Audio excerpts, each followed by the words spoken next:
Right ladies and gentlemen, pigeon feather studio हेर्नुहुने सुन्नुहुने तपाईँहरू सम्पूर्णलाई धेरै धेरै धन्यवाद।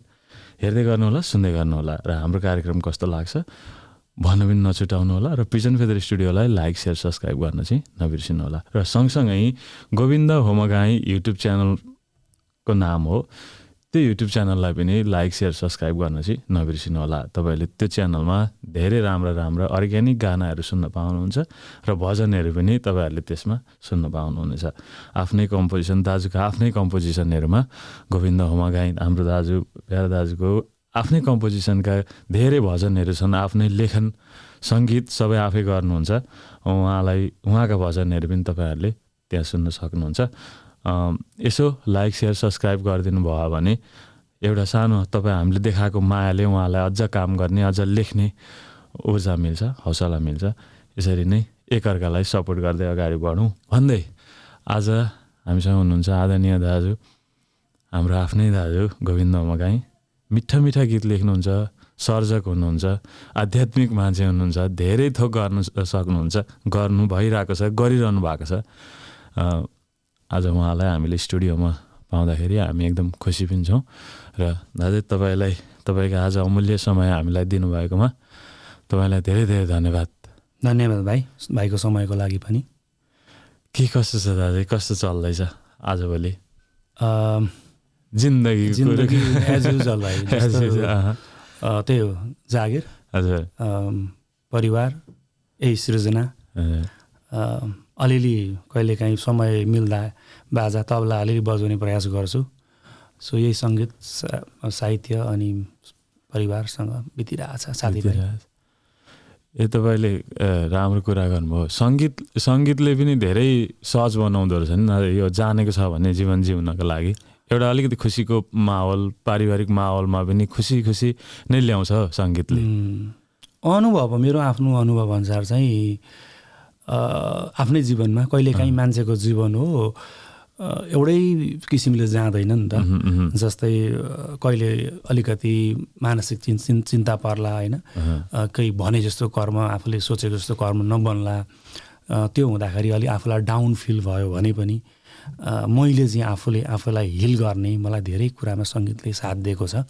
अरूको सङ्गीत सुन्दा अब होस् या आफैले सङ्गीतसँग रमेर बाँच्दा भयो, एकदमै त्यसलाई मलाई चाहिँ धेरै हेल्प गरेको छ त्यसमा। अनि जहाँसम्म मलाई के लाग्छ भने जुन घरमा साङ्गीतिक माहौल छ त्यो घर परिवार एकअर्कामा अलिक धेरै जोडिएको हो कि जस्तो पनि लाग्छ। किनभने सबै इन्भल्भ भएकै देखिन्छ त्यसमा। अब तपाईँको बच्चाहरूदेखि लिएर गएर सबैजनाले, होइन, छरछिमेकीका नानीहरू पनि आएर बजाउने सिक्ने गरेको देखिन्छ। अनि त्यसले गर्दाखेरि अलिकति जोड्नमा सजिलो हुँदो रहेछ, सम्बन्ध जोड्नमा, पारिवारिकलाई एउटा राम्रो वातावरणमा राख्नलाई पनि त्यो देखिन्छ। जस्तै अब काहीँ अब हाम्रो समाजमा पनि सानो सानो काहीँ एउटा भजन टोली, होइन, गाउँमा पनि गर्नुहुन्छ, त्यसमा पनि त एउटा जोडियो नि त, जोडियो। अब काहीँ नृत्य छ, नृत्यमा पनि हाम्रो समाजमा धेरै एउटा ग्रुप अब कसले सिकाउनुहुन्छ, त्यहाँ पनि जोडिन्छ। अभियसली एउटा आफ्नोपन हुन्छ, एउटा आफ्नो संस्कृति पनि हुन्छ त्यहाँ। सो अभियसली सङ्गीतमा धेरै कुराहरू छन्। भर्खरै अरिजित सिंहले पनि के अरे त्यो सुन्नु भएको छ? त्यो मैले पनि सुनेँ त्यो न्युज। फिल्मी सङ्गीत नगाउने, आफ्नै लागि आफैले गाउने, आफ्नै सङ्गीत आफ्नै गीत भन्ने भएर त्यो समाचार हेरिहाल्यो है। त्यो हुँदाखेरि चाहिँ उहाँको गीतहरू अब फिल्मी गानाहरू चाहिँ सुन्न नपाइने रहेछ भन्ने कता दुःख लागेको छ। तर पक्कै पनि राम्रो गीत सङ्गीतहरू सिर्जना गर्नुहुन्छ होला। पक्का पनि यसै पनि अब मिठो स्वरको धनी, होइन, म्युजिकलाई बुझेको मान्छे। हजुर, उहाँ एकदम साह्रै सुन्छु उहाँको गीतहरू, मनपर्छ। मिठा गीतहरू हुन्छन्। आज अब सर्जकसँग गफ गर्दाखेरि तपाईँ मिठा कविताहरू पनि लेख्नुहुन्छ, गजलहरू पनि लेख्नुहुन्छ। के गरौँ, आज तपाईँसँग एक दुईवटा गजल सुनौँ हामी कार्यक्रम, अनि यस्तै जाउँ। आज एउटा गजल सुनौँ, कविता सुनौँ, के गरौँ दादा, के भन्नुहुन्छ? के चिनबाट सुनौँ? ठिकै छ, सुरुमा एउटा गजल सुनौँ प्लिज। छोटो एउटा गजल सुनौँ, त्यो पश्चात अनि अरू। मलाई सर्जकहरूलाई नि दादा कस्तो भने धेरैजना अब गायकहरूसँग गफ गरिरहेको हुन्छु। हजुर। अब यो सर्जकहरूसँग नि गीत गाइदिनु नि भन्न त्यति आँट आउँदैन मलाई। हजुर। अथवा कस्तो नि माइकहरू पनि केही मिलेको नहोला, अब हामीले भरे अडियोमा राम्रो काम गर्न नसकौँला, उहाँहरूको एक्सपेक्टेसन म्याच नहोला, त्यो पनि त्यसको कारणले पनि होला काहीँ कतै मलाई म दोधारमा परेको अप्ठ्यारो चाहिँ लाग्छ। हजुर हजुर। त्यसो गीत गाइदिनु नि भन्नलाई अलिकति अब साउन्डको कुराहरूले गर्दाखेरि अप्ठ्यारो हुन सक्ने सम्भावना देखिन्छ। अब हामी वाचन गर्नेलाई चाहिँ अब साउन्ड जुन आवाज सुनियो भने भयो, त्यो परेन कि त लाइभ। अब अहिले त लाइभ कविता वाचनका कुराहरू पनि आएका छन्, कविता कन्सर्टका कन्सेप्टहरू, त्यसमा चाहिँ अलिकति भएको राम्रो हुन्छ। तर पनि अब वाचन गर्नलाई त्यस्तो समस्या हुँदैन।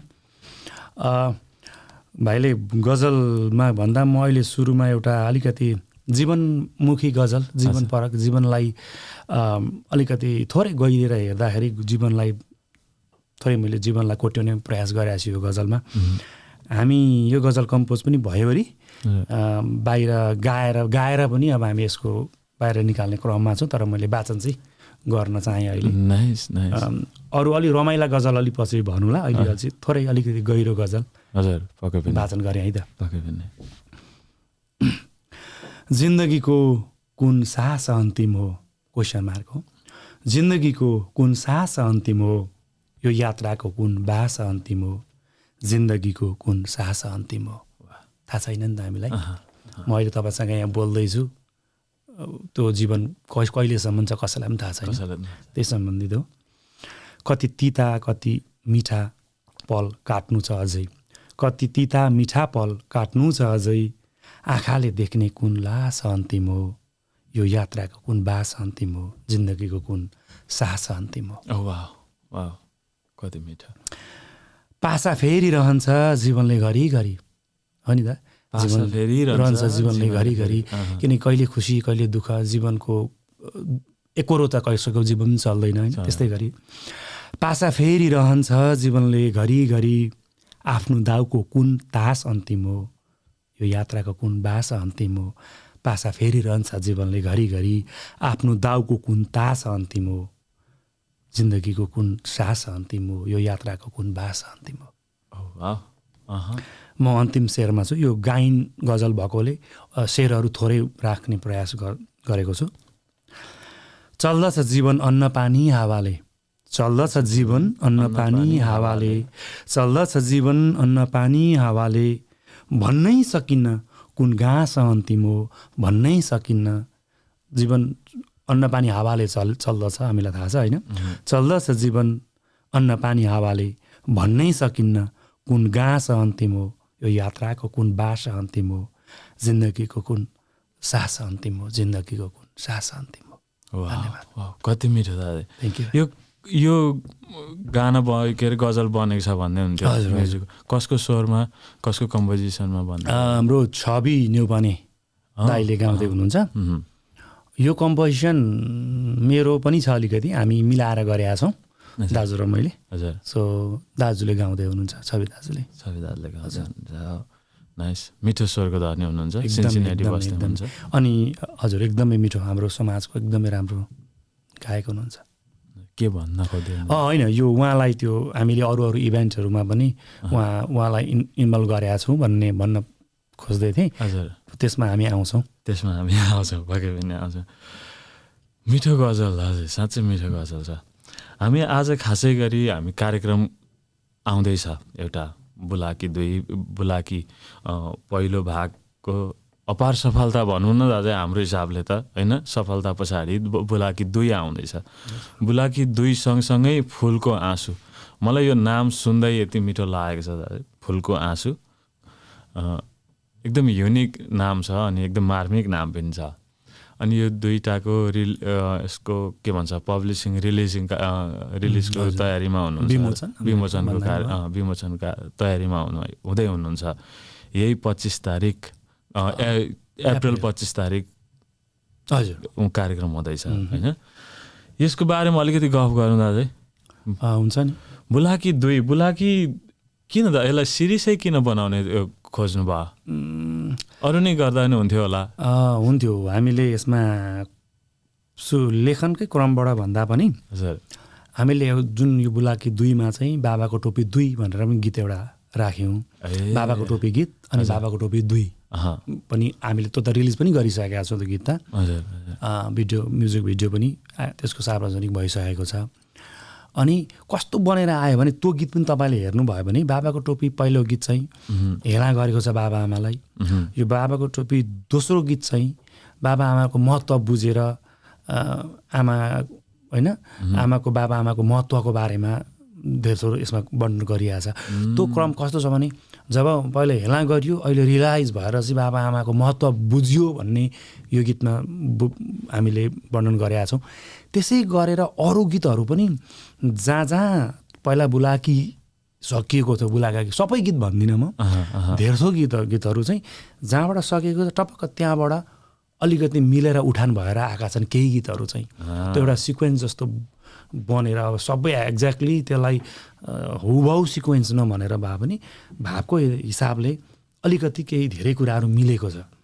अनि त्यसै गरौँ नि त यसलाई हामीले नाम बुलाकै नै राखौँ भनेर, किन बाबा आमा सम्बन्ध गीत पनि छ। एउटा सिम्बल हो, एउटा चिन्ह हो बुलाकी अब हाम्रो समाजको, हाम्रो आमाको एउटा गहना हो।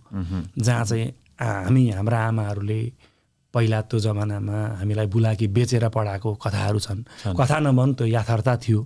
हाम्रै आमाहरूले सायद बुलाकी नभए पनि कानको केही मुन्द्री औँठी बेचेर सायद हामीलाई पढाउनु भएको थियो। त्यही चिजहरूकै उपज हो अर्को बुलाकी 2 पनि। त्यहीबाट हो खासै नाम चाहिँ हामीले त्यसरी जोडायौँ। भनेपछि सबै यो बुलाकी 2मा जति पनि गीतहरू छन् यो तपाईँका शब्दहरू छन्? गीतमा सबै शब्द मेरा 7वटा गीतहरू छन्। हजुर। त्यसमा मैले खोलाएँ।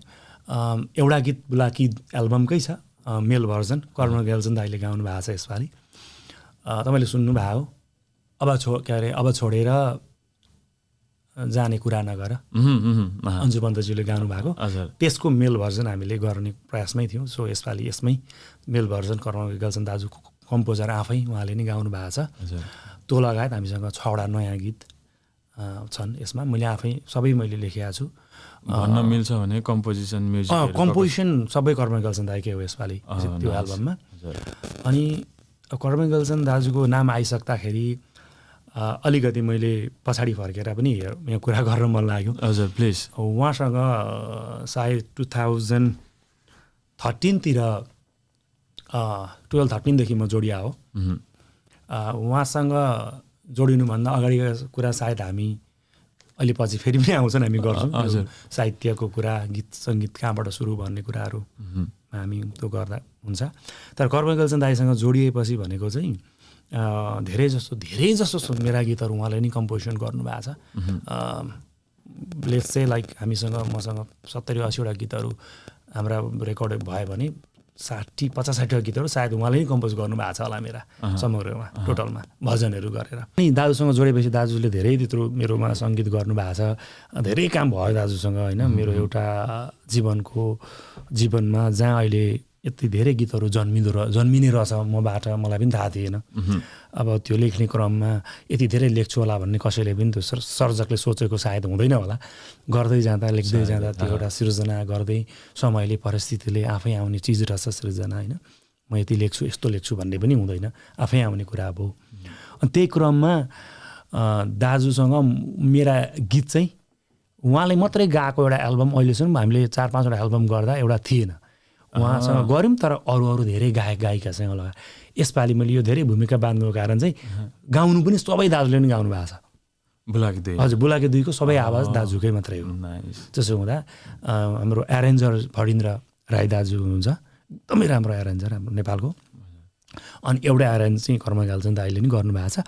अरू 5-6वटा एल्बम चाहिँ हाम्रो फणिन्द्र दाइले गर्नुभएको छ एरेन्जमा, म्युजिक संयोजन चाहिँ। अनि गाउनु चाहिँ कर्म गेल्जन दाइले गाउनु भएको छ।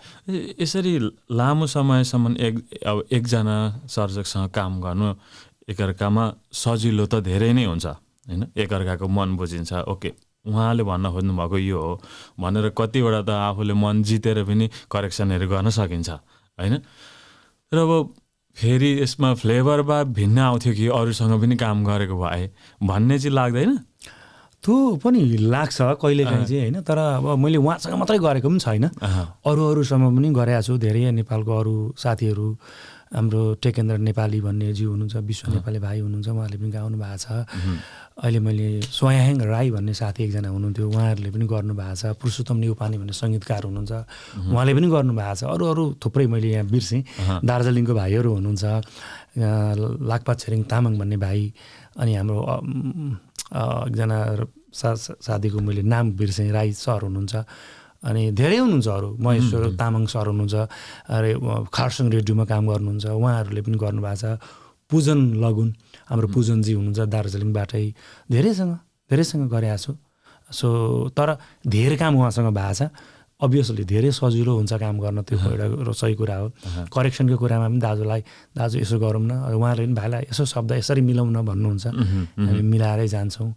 किनभने मिलाउँदा राम्रो हुन्छ भने अब मैले लेखेको कुरै सबै सर्वदा सत्य हुन्छ, त्यही मात्रै राम्रो हो भन्ने कुरा पनि म कहिल्यै हुँदिनँ। जहाँ जसो गर्दा राम्रो हुन्छ त्यही फ्लोमा जान्छु। सो त्यसरी पनि हो। अब ठिकै छ, दाजुसँग काम गर्न मजा लागेर पनि होला। कुनै कुराहरू चाहिँ यस्तो पनि हुन्छ, तपाईँहरूको एउटा सरल व्यवहारले पनि फरक पार्छ। हजुर त्यो पनि हुन्छ, मान्छेको व्यक्तित्वमा पनि भर पर्छ। किनभने तपाईँले ट्रस्ट गर्नुपर्ने हुन्छ। हामी त यहाँ छौँ, काठमाडौँमा काम, दार्जिलिङमा काम बन्द हुन्छ, अनि त्यो एउटा विश्वासको कुरा पनि हुन्छ कति कुरा चाहिँ। किनभने तपाईँले कसैलाई विश्वास गरेर, कसैले अब आर्थिक कुराहरू हुन्छन् होइन, त्यही सबै कुराहरूको विश्वास पनि हो एउटा। उहाँ त अब अहिले त दाजुभाइ आफ्नो परिवार जस्तै हुनुहुन्छ। सो त्यसमा केही सङ्कोच चाहिँ छैन, त्यो भएर पनि मजा हुन्छ काम गर्न। भनेपछि यो 25 अप्रिल 25 तारिक रिलिज हुँदैछ, विमोचन हुँदैछ। हजुर यो चाहिँ यसमा गीत एल्बमै विमोचन हुँदैछ दाजु पुरै? हजुर, हामी 25 तारिकदेखि सबै गीतहरू तपाईँहरूले यही गोविन्द उमङ्ग युट्युबबाटै त्यहाँबाट सुन्न सक्नुहुन्छ। त्यहाँबाट सुन्न सकिन्छ। यदि क्यासेटहरू पनि केही बेच्ने भने त्यो चलन हरायो भाइ। मैले सुरु गर्दा भनेको सिडी क्यासेट ठिक्क सकेर हामी सिडीमा सुरु गरेका छौँ। सिडी पनि सकेर अहिले हामी युट्युबमा डिजिटल, अब यता स्पोटिफाईतिर, एमाजोन, अब टिकटक, अब फेसबुकतिर आइसक्यौँ होइन, त्यतातिर चाहिँ आउँछ। अनि युट्युबमा अब मेरो आफ्नै च्यानलबाट सबै हामी रिलिज गर्छौँ। अनि त्यो म्युजिक भिडियो त अलरेडी रिलिज पनि भइसकेको छ होइन। त्यही दिनदेखि हामी सबै गानाहरू तपाईँहरूले, अनि अब त्यो कार्यक्रमकै कुरा गर्दाखेरि चाहिँ हामी सबै लाइभ म्युजिकबाट हामीसँग 9वटा गीत भनेपछि 2-3वटा भजन गरेर हामीसँग 12-13वटा गीतहरू हामी लाइभ गाउने बजाउने गर्छौँ। हामीसँग सारङ्गी वादकदेखि लिएर मादल, ढोलक, तबला सबै वादकहरू हुनुहुन्छ। अनि हाम्रै समाजका एकदम राम्रा गायक साथीभाइहरू आउँदै हुनुहुन्छ। विशेष त हाम्रा गीतहरू पहिला गाउनु भएको साथीहरूले साथ दिइरहनु भएको छ। हाम्रो जस्तै छवि नेउपाने दाइ, अघि म कुरा पनि गर्दै थिएँ, उहाँले पनि आउँदै हुनुहुन्छ। तारा तिवारी भाइ हुनुहुन्छ होइन, हाम्रो समाजको एकदम राम्रो गायक भाइ। हाम्रो नारायण खरेलजी हुनुहुन्छ, उहाँले पनि भयो।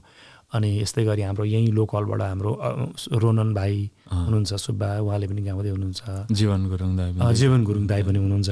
अनि एकजना हाम्रो भाइ वीरेन, उहाँको पनि मैले नाम पहिलेदेखि सुनेको भाइ, राम्रो गाउनु हुँदो रहेछ, उहाँ भाइले पनि गाउँदै हुनुहुन्छ। अनि विशेष त सबै धेरै नै हुनुहुन्छ, हामी धेरै छौँ। त्यसमा मैले केही नाम छुटाएँ होला, हाम्रो पोस्टरमा छ, छुटाएँ भने माफ गर्नु होला। अनि म्युजिसियनमा पनि कुरा गरिहालौँ, सम्झेको जति म अहिले भन्छु। मेरो एकदम प्रिय मित्र चन्द्र कार्की, जो तबला वादक हुनुहुन्छ, हाम्रो समाज एकदम राम्रो, उसको र मेरो पनि एउटा आफ्नै छुट्टै कथा छ। उसकै मात्रै हाम्रो कथा गर्दा पनि निकै समय जान्छ, छोटोमा भन्छु म। हामी सँगै तबला सिक्थ्यौँ। सुरुमा उसले डान्स सिक्थ्यो, क्लासिकल डान्स सिक्थ्यो, अनि म तबला सिक्थेँ, क्याम्पको कुरा।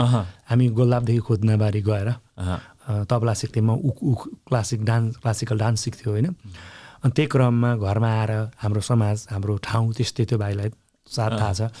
अनि बिहान प्र्याक्टिस गर्नु पऱ्यो स्कुल जानुभन्दा अगाडि, अनि खुल्लाले गर्दा छिमेकीलाई डिस्टर्ब हुन्छ, तबला त कराउँछ नि त, फेरि त्यो प्र्याक्टिस गरेको साउन्ड राम्रो हुँदैन, भाग बाब्रा भुक भुक गर्छ तपाईँको त्यो। अब तेरे केटे ताको ताको भन्दै एकदमै डेङ्की त्यो मजाले हात बस्नु त पिट्नु पऱ्यो तबला। अनि त्यो चिजहरू गर्दा छिमेकीलाई आफ्ना घरकै अब परिवारलाई पनि बाबा अब हुन्छ नि जसले अब तपाईँ सङ्गीत बुझ्नुहुन्न थियो, झर्को लाग्ने हुन्थ्यो।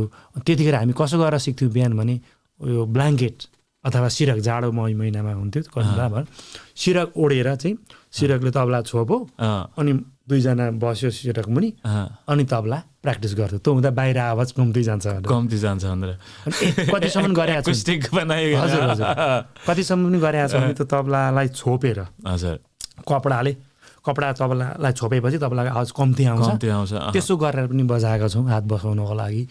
त्यो साथीले एकदम साथ दिइरहनु भएको छ तबलामा। अनि हाम्रो ढोलक र सारङ्गीमा भरत तामाङजी हुनुहुन्छ स्क्रान्टनबाट, अनि भक्त घले त्यस्तै मेरो अनन्य मित्र, बच्चादेखिको साथी हो ऊ पनि। ऊ गायक र पियानो वादक पनि हुनुहुन्छ, एकदमै राम्रो सुरको ज्ञान भएको, राम्रो सङ्गीतको ज्ञान भएको सिकेको मान्छे मेरो मित्र स्क्रान्टनमै छन्। उसले पनि उसको पनि प्रस्तुत रहन्छ होइन। अनि अब यता वादनमा हाम्रो के अरे बाँसुरीमा भीम गजमेर भाइ हुनुहुन्छ, हजुर हाम्रो स्क्रान्टनबाट। अनि पियानोमा हुनुहुन्छ हाम्रो इन्द्र गुरुङ दाई, लामिछाने यहीँ हाम्रो लोकल दाई हुनुहुन्छ। उहाँ एकदम राम्रो पियानो वादक, हामीलाई धेरै सहयोग पनि गरिरहनु भएको हुन्छ वादनमा। त्यस्तै गरेर हाम्रोमा अब अरू वादकहरू भयो, अब ढोलकदेखि लिएर गएर तबला, गिटारमा पनि हुन्छ। गिटारमा पनि हामीसँग गिटारको चाहिँ अलिकति हामी भाइहरू हुनुहुन्छ, त्यो भाइहरूको अलिकति अहिले नाम मैले लिइहालिनँ, भाइहरूको स्क्याजलहरूको त्यो जोड्ने क्रम भइरहेको छ, हामीसँग समय पनि छ, त्यसले गर्दाखेरि हामी आउँछौँ त्यसमा। अनि बाँसुरीमा अर्को हाम्रो मित्र हुनुहुन्छ के अरे डिपी कोइराला पनि हुनुहुन्छ, उहाँले बाँसुरीमा साथ दिनुहुनेछ। अर्को गायक हुनुहुन्छ हाम्रो के अरे हेमफुयल दाई हुनुहुन्छ, एकजना एक्रोनबाट हाम्रो समाजको सङ्गीतको राम्रो विद्यार्थी, राम्रो गाउनुहुन्छ, माया धेरै गर्नुहुन्छ सङ्गीतलाई, धेरै मलाई उत्साह पनि दिनुभएको छ उहाँले पनि आएर साथ दिँदै हुनुहुन्छ। सो धेरै साथीहरू हुनुहुन्छ, अहिले कति मैले यहाँ छुटाएँ।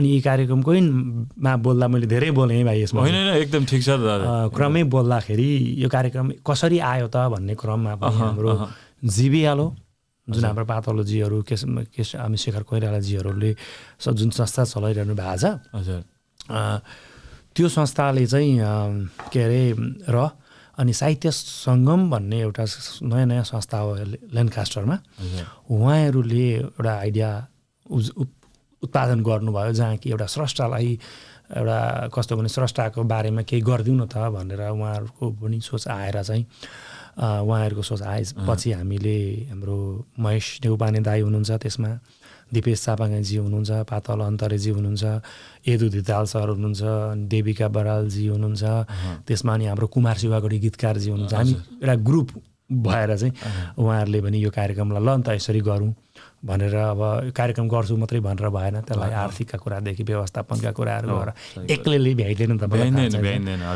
धेरै कुराहरू आफ्नो काम कर्म सबै कुराहरूलाई म्यानेज गर्दै जाँदा उहाँहरूको ठुलो साथ छ कार्यक्रमलाई। यहाँ अब हामी जुन यसलाई इभेन्टलाई माथिसम्म ल्याउन, यो प्योरली एउटा म्युजिकल इभेन्ट, त्यसमा केही नानीहरूको नृत्य पनि रहनेछ, नृत्य गर्ने गीतहरू पनि हाम्रै गीतहरूमा नृत्य गर्दै हुनुहुन्छ होइन, कविता वाचन हुँदैछन् त्यहाँ। म पनि मेरो एउटा लाइभ कविता कन्सर्ट जस्तो एउटा म पनि आफ्नो प्रस्तुति दिन्छु, अरू एक दुईवटा कविताहरू पनि छन्, अनि नृत्य त कुरा गरिहालेँ।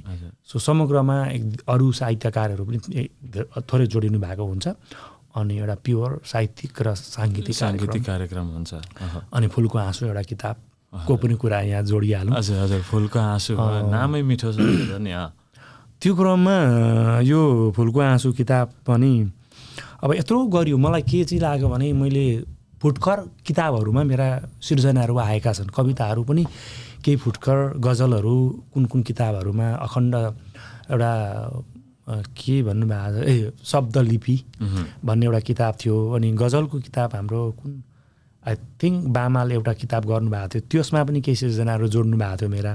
तर मैले आफ्नै एउटा किताबमा मा चाहिँ मेरा भनौँ न आफ्नो एउटा किताबमा सिर्जनाहरू थिएनन्। अब यति धेरै गीतहरू गरियो, एल्बम 4-5वटा एल्बम, भजनहरू अब फाटफुट गर्दा 8-9वटा त एल्बमहरू भयो होला, तर आफ्नो किताब थिएन। तर यसमा चाहिँ शुद्ध आफ्नो एउटा किताब पनि गरौँ न त। यति धेरै गरियो, अब उता कति गरिन्छ थाहा छैन, अहिलेसम्म गरेकोमा यति गरियो भन्ने एउटा ऊर्जा आइरहेको बेलामा किताब पनि गरौँ न भनेर किताब फुलको आँसु भन्ने एउटा किताब। तपाईँले कहिले कहिले भन्नुहुन्छ बाइन्ड बुक हराएको कुरा भन्नुहुन्छ, त्यो बाइन्ड बुक नहराउनु भने त यस्तो 3-4वटा किताब बन्थ्यो होला है? होइन, यस्तो भयो, यो किताब बन्ने क्रममा मसँग लेखिएका जति गीतहरू थिए अथवा मेरा सृजनाहरू जुन मैले जोड्न खोजेँ यो यसमा, सृजनाहरूमा कति के हो त्यसरी हरायो। किनकि यस्तो हुँदो रहेछ, बसाइँ सराईले पनि केही त्यस्तरी किताबहरू हराउँदो रहेछ। अनि यो डिजिटल युगमा जब हामी आयौँ नि, सबै कुरा आइप्याडमा फोनमा टाइप गरेर बस्ने बानीले पनि कति चाहिँ मैले गीत पनि मेरा हराएका छन्। कस्तो भइदियो भने त्यही गीत टाइप गरेर पठाएपछि मेरो त पहिलाको फेसबुक एकाउन्ट ह्याक भएर डिलिट भयो, गर्नुपर्ने अवस्था आयो। त्यहाँ मैले पठाएका चिजहरू मैले भेट्न सकिनँ। अनि उहाँहरूले पनि त पहिलाकोबाट पठाएको ठाउँबाट भेट्नु भएन, नभएपछि त्यो डिलिट भएर हरायो। कति त्यसरी पनि हराउँदो रहेछ। तर अब चाहिँ एकदमै तपाईँको हार्ड ड्राइभमै सेभ गरेर राख्नुपर्ने रहेछ यस्ता चिजहरू भनेर अहिले चाहिँ अलिकति यो टाइप गर्ने पनि शैलीहरू अलिक सजिलो भयो। अब स्पिच रेकर्डिङहरू पनि आयो होइन, मतलब तपाईँको भोइस रेकर्ड गर्ने स्पिच ट्याक्समा आयो, त्यसले गर्दा अलिक सहज भएको छ। किनभने सर्जकहरूलाई चाहिँ फुर्छ भन्छन् नि त होइन, फुर्छ भन्छन्। अनि त्यो फुरेको बेलामा चाहिँ कि केहीमा लेखिहाल्नु पऱ्यो, कि केहीमा रेकर्ड गरिहाल्नु पऱ्यो, कि भोइसमा रेकर्ड गर्नु पऱ्यो, कि अब काहीँ नोटहरूमा लेख्नु पऱ्यो। त्यो गरिएन भने फेरि त्यो हराएर जान्छ। यो पनि तपाईँमा लागु हुन्छ यो? फुर्छ भनेर फराएर त यस्तो हुन्छ। यो एउटा मलाई चाहिँ कस्तो लाग्छ भने एउटा त्यो टाइमिङ पनि होला जस्तो लाग्छ। कुनै फुर्ने नि भनौँ त्यसलाई। अब कस्तो हुन्छ भने अब कुन बेला कुन प्रसङ्ग आफूले अब खेलाइरहेको हुँदा कुनै बेला चाहिँ यस्तो पनि हुन्छ, एउटा विषयवस्तुमा मैले सोचिरहेको छु भने अब त्यो विषयवस्तुमा अथवा कसैले मलाई यो विषयवस्तुमा गीत लेखिदिनु भनेर भनेको छ भने त्यो विषयवस्तुमा थोरै चिन्तन गरियो र 2-4 दिन त्यत्तिकै आफूलाई म चाहिँ एउटा प्रयोग पनि गर्छु। त्यो विषयवस्तुका केही कुरो अलिक गहिरो छ भने सुन्छु र त्यो विषयवस्तुमा 1-2 दिन त्यसलाई सोचेर फेरि सोच्न छोडिदिन्छु। 2-4 दिन 1-2 हप्ता सोचेपछि उहाँको टाइमिङ हेर्छु, कतिको उहाँलाई समय अब मा गीत चाहिएको छ, कतिको गहिरो गीत चाहिएको छ, त्यो अनुसार पनि हुन्छ भर पर्छ। अनि छोडिदिएपछि 2-4 दिन 2-3 हप्ता पछाडि आफै एउटा त्यो खालको आफै आउँछ। अनि लेख्यो भने राम्रो सिर्जना बनेका छन् आफ्नै मेरो अनुभवमा। तर तपाईँले एउटा नाच्ने गीत माग्नुभयो सजिलो टाइपको, अब सिम्पल भने त्यसलाई त्यस्तो धेरै मेथड हिसाबले गइरहनु पनि पर्दैन। अब एउटा अलिकति क्याची लाइनहरू, अलिकति त्यसलाई एउटा प्लट पाइयो भने समय कहिले लाग्छ, कहिले 10 मिनट लाग्ला, कहिले तपाईँको 2 दिन लाग्ला, कहिले 1 दिन लाग्ला, कहिले 5 मिनटमा पनि लाग्ला, त्यो थाहा हुँदैन। किनभने काम गरिराख्ने मान्छेलाई आफ्नो सिर्जनादेखि बाहिरको अरू काम गर्दाखेरि पनि कहिले फ्याट्ट ओके नाइस, यो त आए पो त हो कहिले कहिले त हुन्छ नि। मान्छेसँग कसैसँग गफ गर्दाखेरि पनि कुनै शब्द राइममा निस्किन्छ नि, फ्याट्ट नाइस भन्ने खालको। सर्जकहरूलाई यस्तो कुराहरूले कतिको भेट्छ भन्ने नि होइन, एज ए एक्सपिरियन्स राइटर त्यो भेट्छ भाइ। जस्तै अब कहिले काहीँ भिडमा पनि म एक्लै हुन्छु। कस्तो हुन्छ भने कहिले तपाईँ भिडमा हुनुहुन्छ तर तपाईँ त्यहाँ हुनुहुन्न कि लेख्ने मान्छे अब अप्ठ्यारो सुनिन्छ, तर त्यो यथार्थ हो पनि। कहिलेकाहीँ आफ्नो म यहाँ भएको महसुस हुँदैन। जब म जस्तै कविता, स्पेसली कविता लेखनमा पनि भनौँ अथवा एकदम गहिरो लामो कुनै गीतहरू पनि कोर्दैछु अलिकति गहिरो भने स्पेसली कवितामा लागु हुन्छ। म आफू भएको महसुस त्यति हुँदैन त्यो बेला।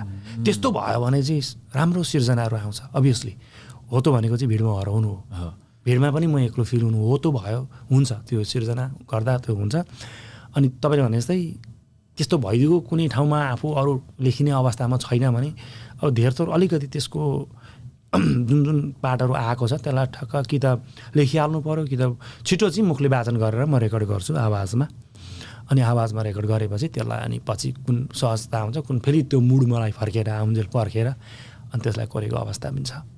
हामी खासै कार्यक्रममै थियौँ दाजु होइन? हजुर कार्यक्रममै थियौँ भनेपछि धेरैजना एउटा साङ्गीतिक कार्यक्रम 3 बजीदेखि 6 बजीसम्मको टेन्टेटिभ टाइम राख्नु भएको छ तपाईँ? हजुर यसलाई होइन छोटो मिठो कार्यक्रम भयो नि त्यो हुँदाखेरि त साङ्गीतिक कार्यक्रम सँगसँगै सृजनात्मक कार्यक्रम पनि हुँदैछन् भनेपछि अरू फाल्टु कविता वाचनहरू गर्न कोही पनि अरू पनि आउँदै हुनुहुन्छ कि तपाईँ हुनुहुन्छ मेरो त एउटा वाचन छ हजुर म एउटा कविता विशेष कविता छ हजुर हजुर त्यो छ अरू साथीहरूले एक दुईवटा फुटकर कविताहरू एक दुईवटा अरू साथीहरूले पनि हाम्रो लोकल साहित्यमा जुन काम गरिरहेको भएको छ साथीहरू उहाँहरूको पनि एक दुईवटा कविता गजलहरू छोटो छोटो सुन्न सकिन्छ समयको यसले गर्दा पनि हामीले सबै धेरै समेट्न सकिएन र विशेषतः यसमा चाहिँ साथीहरूले अब जिबिआलोको साथी साहित्य सङ्गमको साथीहरूले विशेषतः के पनि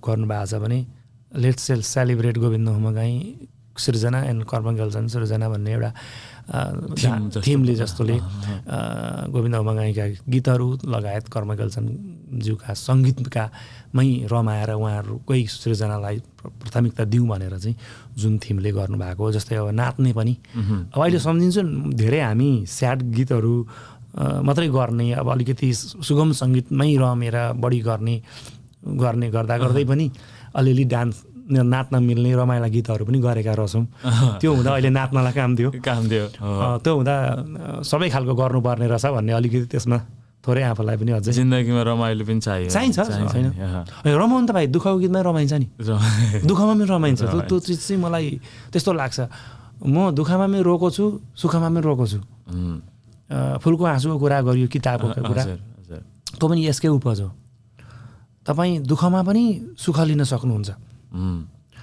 किनभने भने अहिले मैले थोरै अर्को यही चिजमा हामी भन्छौँ नि आफू खुसी हुनलाई आफूभन्दा गरिब अथवा आफूभन्दा तल नभनौँ आफूभन्दा यो के भन्छ अहिलेको अत्याधुनिक संसारमा अब पैसाको कुरा हुन्छ अब आफूभन्दा यो उपकरणहरू आफूले चलाउने चिजहरू कम किन्न सक्ने साथीभाइ जुन जीवन बिताइरहनु भएको छ जस्तै तपाईँ जो अभावमा हुँदै हुन्छ मैले शब्द भाइले सापडी लिएँ जो अभावमा हुनुहुन्छ उहाँहरूलाई हेर्नुभयो भने हामी धेरै सुखी फिल हुन्छ तपाईँलाई एउटा थाहा छ होला म थोरै त्यो प्रसङ्ग जोडेँ म हेर्ने कथा भन्ने नेपालको एउटा कार्यक्रम हाम्रो विद्या चापाङ्गेजीले चलाउनुहुन्छ मलाई अत्यन्तै मनपर्छ त्यो कार्यक्रम लगभग धेरै एपिसोड्सहरू हेरेको छु मैले त्यो कार्यक्रमको म दुर्गम नेपालका ती कार्यक्रमहरू उहाँले देखाउनु त्यो धेरै हेर्छु यति प्रेरणा मिल्छ त्यो कार्यक्रमबाट अनि म कहिलेकाहीँ लो फिल गर्छु अब यस्ता भएन हाम्रो त छ नि यहाँ यत्रो हामी सबैलाई थाहा छ हामी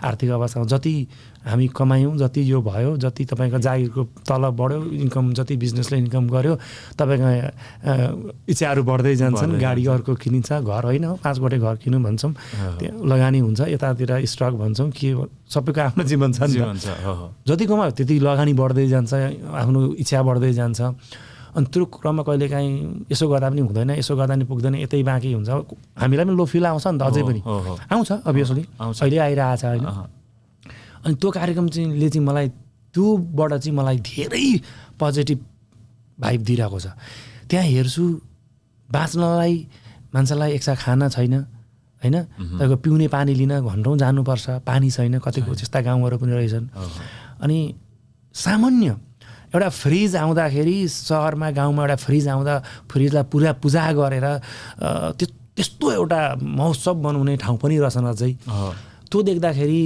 आफूलाई कहाँ भाग्यमानी यो आँखै छैन गाडी मेकानिक के अरे बाइक बनाइरहनु भएको छ हजुर त्यो एपिसोड मैले कालोको निकै दाइ समथिङको कालो कथा भन्ने कालो प्रेम भन्ने त्यो चिज त्यो पनि हेरेको छु मैले त्यो पनि एकदमै मैले त्यो त 2 चोटि पनि हेरेँ उहाँले बोलेका शब्द ती जो मेकानिक हुनुहुन्थ्यो उहाँले बोलेका शब्दहरू कति मिठा छन् दादा ओहो एकदम अनुभवले खारिएको मान्छे हुन्छ नि आफूले हरेक नदेख्दैखेरि पनि बाइक बनाउनु भन्ने त्यो आँट त्यो ज्ञान त जो आत्मैदेखि एकदम मलाई त्यो चिजले जब गीताको अनुसरणमा हामी हिँड्छौँ गीता सुन्छौँ गीतालाई अब धेरै त्यस्तो आध्यात्मिक अध्ययन त होइन मेरो तर जसरी अहिले आफूले मैले बुझ्न सक्ने मलाई पुग्ने जति मैले बुझेको छु बुझ्दैछु पढ्दैछु त्यो चिजले पनि त्यही त भन्छ नि त आफूसँग जे छ त्यसमा रमाउनु होइन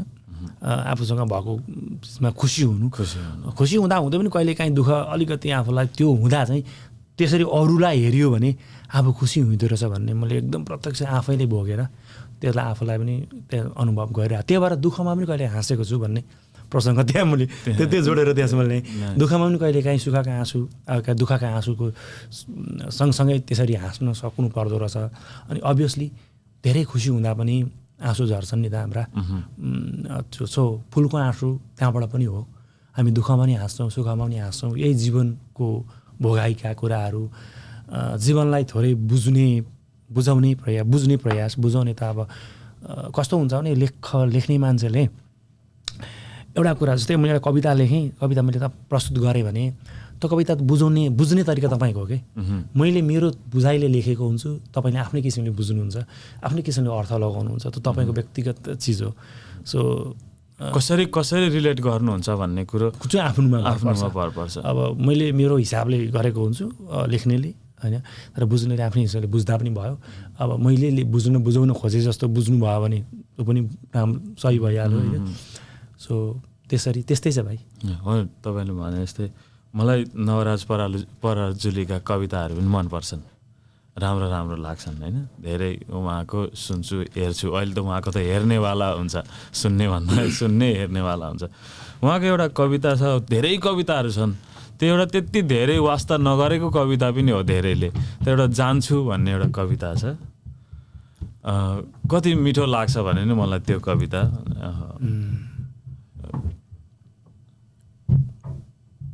त्यो कविता धेरै राम्रो आउँछ। मैले जान्छु यहाँ टक्क क्लिक भएन तर उहाँका अधिकांश उहाँको म लेखनसँग अब पुराना ठुलो साहित्यकारको अब हामीले पुराना साहित्यकार जुन जसको हामीले पढेर हुर्क्यौँ अब लक्ष्मीप्रसाद देवकोटाज्यूदेखि उहाँको एउटा लेख्ने शैली होइन गहिरोपन देखि लिएर गर्दै जाँदाखेरि अहिलेको पछिल्लो समयमा आएर मलाई एकदमै लेखन चाहिँ कस्तो हुनुपर्दो रहेछ भनेर सरलता जुन लेखनमा सरलता र भन्न खोजेको कुरा यति मजाले बनाएर भन्नुहुन्छ नवराज पराजुली एकदमै मनको कवि हुनुहुन्छ। उहाँका धेरै नै म सुन्छु र धेरै आनन्द लाग्छ शब्दको जादुगर हो। साह्रै सरल भाषामा लेख्ने मनलाई छुन सक्ने जस्तो लाग्छ। यो क्रममा जस्तै सरल भाषामा भन्दा नि भाइ मैले जस्तै गीतहरू पनि गीत गजलै पनि भनौँ जति सरल बनाउन सक्यो त्यति इफेक्टिभ हुँदो रहेछ मलाई त्यो फिल हुन्छ। तर सरल लेख्न गाह्रो पनि छ सरल हिसाबले भन्न गाह्रो छ हुँदो रहेछ। मैले पनि त्यो आफूले अनुभव गर्दै जाँदा म पनि पहिला मैले जुन मेरो आउने किताब अब त्यो जुन किताबमा त मैले पहिला लेखेका गीतहरू म हेर्छु मैले भनौँ न 6-7 पढ्दादेखि सुरु गरेको रहेछु अहिले यसो याद गर्दा त्यो टाइम हेर्दाखेरि त्यतिखेर लेखेका चाहिँ जानी नजानी कनीकुती एकदमै गाढा शब्दहरू त्यतिखेर नजाने भए पनि अर्थ कति म बुझ्यो कति बुझिएन जति ठुलो शब्द लाउँदा चाहिँ राम्रो साहित्य हुन्छ भनेर मैले पनि धेरै जोड गर्थेँ अब साथीहरूले अनि पछि बुझ्दै आइयो मैले त्यो जब गीतहरू सङ्गीतमय बन्दै गए यसमा मैले मेरो पहिलो सुरुवातकी सङ्गीतका कुराहरू पनि जोडेँ। जब आई थिङ्क म 9-10मा पढ्दो हुँ 9-8-9 त्यस्तै हो। मैले अहिले इफ आई एम नट रङ हाम्रो पूर्व तामाङ दाई हाम्रो क्यानाडामा हुनुहुन्छ हाम्रै समाजको एकदमै राम्रो सङ्गीतकार गायक दाई हुनुहुन्छ। उहाँले अब गफै क्रममा उहाँसँग चिनजान थियो उहाँ गाउनुहुन्थ्यो एकदमै राम्रो हामी उहाँको गीत सुन्थ्यौँ। त्यतिखेर म अगाडि नैदेखि तबला सिकिरहेको थिएँ केही वर्षदेखि अनि उहाँसँग त्यो तबलाको सिलसिलामा कहिलेकाहीँ भेट भइरहन्थ्यो। अनि अब क्याम्पमा कार्यक्रम हुँदा दाजुहरूले गर्दा हामीलाई पनि यसो बोलाएर हुन्थ्यो हामी बजाउन पाऊँ भन्ने एउटा इच्छा हुन्थ्यो नि त। त्यही क्रममा उहाँहरूलाई भेट्ने क्रम हुन्थ्यो। त्यही क्रममा अनि उहाँसँग कुरा हुँदाखेरि गीत लेख्छु भन्ने कुरा गरेँ। गीत हुन्थ्यो के हुन्थ्यो थाहा पनि थिएन नि त लेख्न चाहिँ। अन्त उहाँले गीत हेरेपछि चाहिँ केही गीतहरू उहाँले त्यतिखेर सङ्गीत गरिदिनु भयो मेरा गीतहरू। अनि उहाँले अहिले गरेका सङ्गीतहरू केही त हामीले अहिले रेकर्ड पनि गरेका छौँ होइन। अनि केही गीतहरू चाहिँ भाइ यी गीतहरू अप्ठ्यारो भयो तपाईँले हामीले गाउँदाखेरि यो शब्दहरू उच्चारण गर्न अप्ठ्यारो हुन्छ यस्ता शब्दहरू प्रयोग नगर्नु होला सरल बनाउनु भनेर उहाँले पनि मलाई त्यतिखेरदेखि नै भन्नुभएको, भाइ साहित्यिक हिसाबले गीत नलेख्नु होला भन्नुभएको थियो उहाँले अनि एकजना हाम्रो परमानन्द वास्तुवाला दाई हुनुहुन्छ, उहाँ पनि एकदमै योगी, अहिले योगमा धेरै ठुलो फड्को मार्नु भएको छ उहाँ पनि लेख्नुहुन्छ। सुरुवातीमा उहाँले पनि मेरा गीतहरू हेरेर एकदम प्रेरणा दिने नि, भाइ यो त गजब लेखेछौ भन्दै नि अब आफूलाई त्यतिखेर भयङ्करै लेखिहाल्नेछु भन्ने पनि एउटा त्यो फुर्किने भन्दा पनि एउटा कसैले त्यो बुझेर हौसला दिने मान्छे थिएन नि त। उहाँहरूले चाहिँ अब अलिकति आफूभन्दा अलिकति बुझ्ने, त्यतिखेर बुझेर होइन भाइ राम्रो गर्यौ भनिदिने दुई एकजना दाइहरू हुनुहुन्थ्यो होइन। अनि त्यो क्रमदेखि अब त्यतिखेर चाहिँ गाह्रो लेखिन्थ्यो, मलाई अहिले म हेर्छु अप्ठ्यारो लेखेको रहेछु, त्यो त्यसरी हुँदो रहेछ लेख्नु गीत, यसो भनेको भइहाल्ने रहेछ नि भन्ने अहिले लाग्छ र त्यसलाई अहिले कति करेक्सन पनि गरेको छु होइन। तर गीत चाहिँ सरल जति सरल भन्न सक्यो त्यति नै इफेक्टिभ हुँदो रहेछ। जस्तै मैले आफ्नै कुरा गर्दा पनि अब बाबाको टोपी गनायो अरे तिमीलाई, केही त छैन, कहीँ साहित्य पनि छैन, त्यस्तो ठुलो शब्द पनि छैन, टोपीको कुरा आयो गनायो, एउटा वस्तुपरक कुरा छ, टोपी एउटा शिरको टोपीको वस्तु आयो। अनि म वस्तुपरकमा अलिक बढी कोसिस पनि गर्छु, त्यो हुँदा एउटा सिम्बोलिक बन्छ। त्यो हुँदा चाहिँ अब मान्छेकोमा छिट्टै रिमेम्बर हुने, कल्लीले नमादा भने कल्ली भन्ने आयो त्यहाँ होइन, हो त्यस्ता चिजहरू अलिकति प्रयोग गर्ने प्रयास गर्छु। बाबाको टोपी पहिलो गाना त साँच्चै नै मिठो छ दादा, अब लोकप्रिय पनि भयो, धेरैजनाले सुन्नुभयो, धेरैजनाको मन मस्तिष्कमा बसेको गाना पनि हो। अघि तपाईँले भन्दै हुन्थ्यो नि, मैले अलिकति कुरा फेरि ब्याक जान चाहेँ। अहिले पछिल्लो समयमा के छ भने हामी हाम्रै कलाकारहरूलाई त्यति सम्मान गर्दैनौँ, त्यति वास्ता गर्दैनौँ, खालि बाहिरको कलाकारहरूलाई पनि मात्रै वास्ता गर्छौँ भन्ने एउटा चलन छ। अनि अघि तपाईँले गोविन्द होमागाईलाई सेलिब्रेट गरौँ यो पालि, कर्मु गेल्सनलाई सेलिब्रेट गरौँ यो पालि भन्दाखेरि चाहिँ कता कता खुसी लागेको मलाई, मेरो भित्री सानो भाग कता कता खुसी भएको जस्तो अनुभव भयो। किन भन्दाखेरि चाहिँ यो चलन छैन, गुनासो छ धेरैजनाको होइन, धेरैजनाको गुनासो पनि सुनिन्छ पनि, अब यसो पोस्टहरूमा पनि देखिन्छ कि हाम्रा कलाकारहरूले चाहिँ किन यति धेरै मान सम्मान पाउँदैनन्, यति धेरै स्टेज पाउँदैनन्, किन पाउँदैनन् भन्ने गुनासो एउटा गरिरहेको सुनिन्छ। अनि अब यसरी नै हाम्रो समाजभित्र यति धेरै, तपाईँले त अब खासै काम पनि दिनुभएको छ धेरैलाई, बाहिर बस्नु हुने धेरैजना भुटनिस कम्युनिटीमा बिलङ नगर्नु हुनेहरूलाई पनि तपाईँले धेरैलाई काम दिनुभएको छ। अनि यो तपाईँको त्यो कुरा सुन्दै गर्दाखेरि चाहिँ खुसी लागेको थियो। हामीले यो खालको वातावरण बनाउनुपर्छ हाम्रो समाजमा। यदि अब खालि के भने अब कस्तो एउटा अर्को पनि कुरा के सुनिन्छ भने पुराना पुस्ताले छोडेनन्, नयाँ पुस्ताहरूलाई पुस्तान्तरण गरेनन् भन्ने हुन्छ। अब नयाँ पुस्ताले पनि के गर्दैछन् त अन्त होइन, कतिको सिक्दैछन् त, कतिको एक्जिक्युट गर्दैछन् त, आफ्नो कुराहरू कतिको बाहिर ल्याउँदैछन् त भन्ने कुरा हो। किनभने लेख्ने कुरा नयाँ पुरानो नहुँदो रहेछ कहिले पनि होइन। जति खारियो, जति उमेरले खारियो, जति अनुभवले खारियो, त्यति मिठा शब्दहरू आउने रहेछन्, त्यति सरल हुँदै जाने रहेछ भाषाहरू होइन। अघि तपाईँले भन्ने जस्तो जति कलिलो काँचो भयो त्यति अप्ठ्यारा शब्दहरू आउँछन्, जति खारिँदै गयो त्यति सरल हुँदै गयो नि भाषा पनि। अनि त्यो पनि छ, त्यो पनि हामी युवाहरूले ख्याल गर्नुपर्ने होला खासै। अब पुस्तान्तरण मात्रै भन्दाखेरि पनि कतिवटा कुराहरूमा ध्यान दिनुपर्ने कुराहरू, यो लेखन शैलीहरूमा यसरी हाम्रै समाजको सर्जकलाई सम्मान गर्नुपर्छ भन्ने कुरा चाहिँ एकदम सराहनीय छ दाजु, यो राम्रो कुरा पनि हो। मैले यसमा त्यही भएर पनि यसपालि कार्यक्रममा हाम्रो अब जुन मैले भने नि, अब मसँग विशेष जोडिनु भएको साथीभाइहरू, दाइहरू अथवा नजोडिनु भएको अहिलेसम्म हामीले कुनै काम नगरेको भाइहरू पनि यस कार्यक्रममा हुनुहुन्छ। लोकल भाइहरू अघि मैले भने जीवन गुरुङ दाइ हुनुहुन्छ, उहाँसँग त काम पनि गरेका छौँ पहिल्यै। अनि यहाँ हाम्रो अब रोनन भाइ हुनुहुन्छ, उहाँहरूसँग म अहिलेसम्म अब मेरो सृजनाहरू हामी आदान प्रदान गरेका छैनौँ। अनि हो त्यस्तो कस्तो हुन्छ नि, अस्ति एकजना साथीले पनि सोध्दै हुन्थ्यो कार्यक्रमको कुरा आउँदा, को आउँदै हुनुहुन्छ त कलाकार भन्नुभयो होइन। अनि त्यसमा हाम्रो समाजकै साथीहरू आउनुहुन्छ, एकदम राम्रो भोइसको अब खानी हुनुहुन्छ। अब उहाँहरूको जस्तो भोइस मेरो भइदिए भन्ने मलाई अब हामीलाई हुन्छ नि त, हामी आवाज भए पनि आवाज मन पराउने मान्छेलाई त अनि त्यो भएर पनि हामीले यसपालि हाम्रै समाजका साथीभाइहरूले गाउन् न त, हाम्रै समाजका भाइसँग मिलेर बजाउँ न त। हामी पनि हाम्रोमा पनि सक्षम साथीहरू हुनुहुन्छ, नाच्ने गीत गाउन सक्नुहुन्छ, अब क्लासिकल बेस सुगम सङ्गीत सबै गाउन सक्ने हामीसँगै हुनुहुन्छ साथीहरू, हामी गरौँ न त भन्ने एउटा उदाहरण पनि। अनि यो कार्यक्रमले एउटा जुन जिबिआलो को साथीहरू लगायत हाम्रो साहित्य सङ्गमको साथीहरू हुनुहुन्छ, अब उहाँ एउटा के पनि देखियो भने एउटा स्रष्टालाई तपाईँ यसमा यो पनि जोडेँ फेरि स्रष्टाको सम्मानमा यसपालि मैले धन्यवाद एउटा क्रम यहाँ आउँदाखेरि एउटा धन्यवाद दिने पात्र हाम्रो भुटान परिषद, साहित्य भुटान परिषदलाई पनि म धन्यवाद दिन चाहेँ यसै कार्यक्रम मार्फत।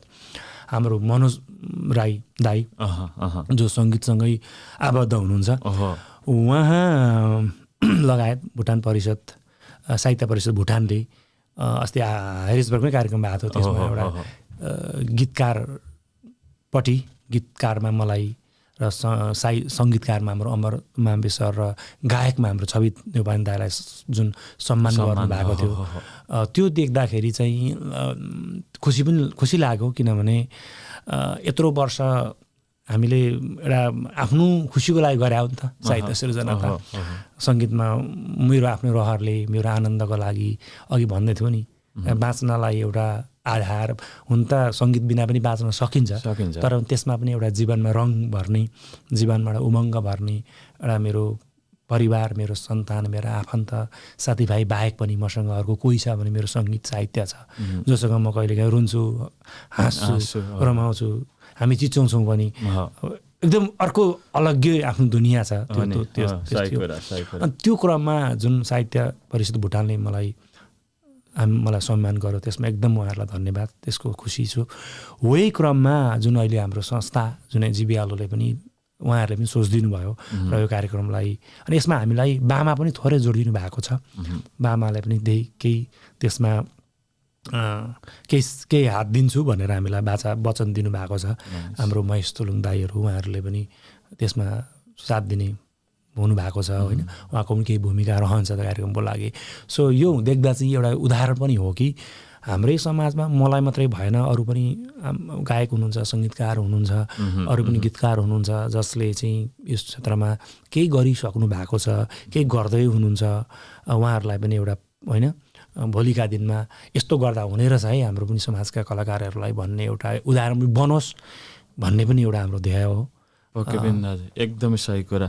के भने तपाईँले भन्नुभयो तपाईँ 6, 7, 8तिर हुँदादेखि तपाईँले कलम चलाउन थाल्नुभयो, लामो भयो त्यो समय, पक्कै पनि 2 दशकभन्दा लामो समय हो दाजु एकदम होइन।